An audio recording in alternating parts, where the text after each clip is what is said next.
Salam bir daha. Bugün mən sizə Səfəvilərə aid bilməniz gerəkən 10 qızıl qeyd ediləcəm və siz də öz qeydlərinizi, dəftərlərinizi ala bilərsiniz.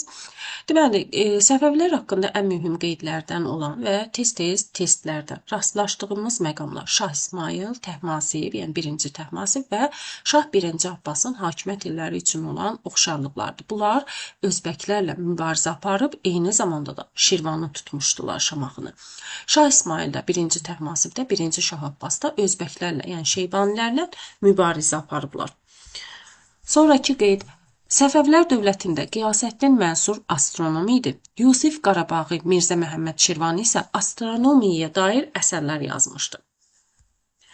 Şah 1-ci Abbas, Şah İsmayıl, yəni 1-ci əsrində Şah İsmayıl olmalıdır. Sonra Şah 1-ci Abbas, Şah 2-ci Abbas və Şah Süleymanın dövründə Osmanlı ilə dostluq əlaqələri olub. Bəli, baxmayaraq ki, 1-ci Şah Abbasdır, Şah İsmayıldır, onların dövründə Osmanlı ilə müharibələr var. Eyni zamanda da hansısa Osmanlı hökmdarlarının dövründə, misal üçün Şah İsmayıl 2-ci Bəyazitlə dostluq siyasəti aparmışdı. Bəyazit öldükdən sonra 2-ci Bəyazit, 1-ci Səlim bu dostluq münasibətlərini pozmuşdu.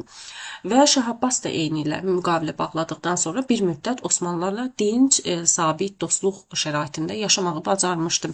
Eyni zamanda da Şah 2-ci Abbas, Şah Süleymanın dövründə Osmanlılarla heç bir müharibə olmamışdı.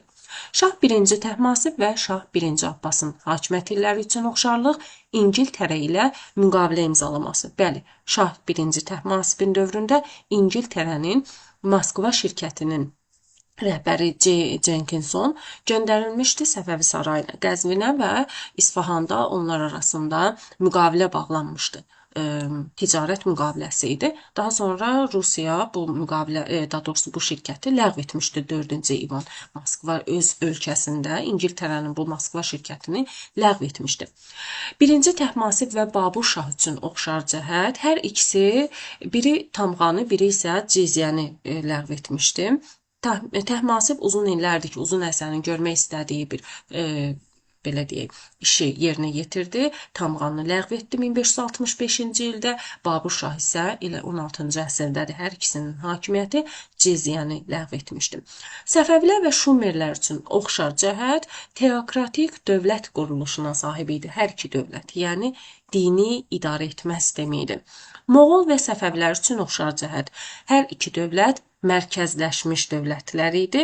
Soyurqal torpaq sahəsi də hər iki dövlətdə mövcud olmuşdu. Səfəvlərdə soyurqal çox məhdud şəkildə seyidlərə, din xadimlərinə verilirdi, elm adamlarına və s. Moğollarda da eyni ilə Səfəvlər dövləti əsas tiyuldan istifadə edib, amma soyurqal da qismən qalmışdı. Səfəvi dövləti Teymurilərlə müttəfiqlik siyasəti yürüdüb. Bəli, Səfəvilər dövləti deməli Teymurilərlə müttəfiq olub.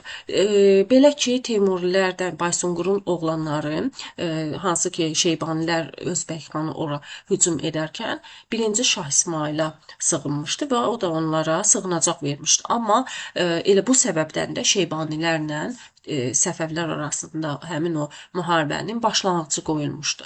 Məhz bu səbəbdən idi. Yəni Teymurilər ki 1507-ci ildə süquta uğradır Özbək xanı Şeybani xan və bununla da Səfəvi dövləti ilə münasibətlər gərginləşir. Elə bu üzdən də 1510-cu ildə Şeybani xanın hücum edərək Xorasanı geri almışdı.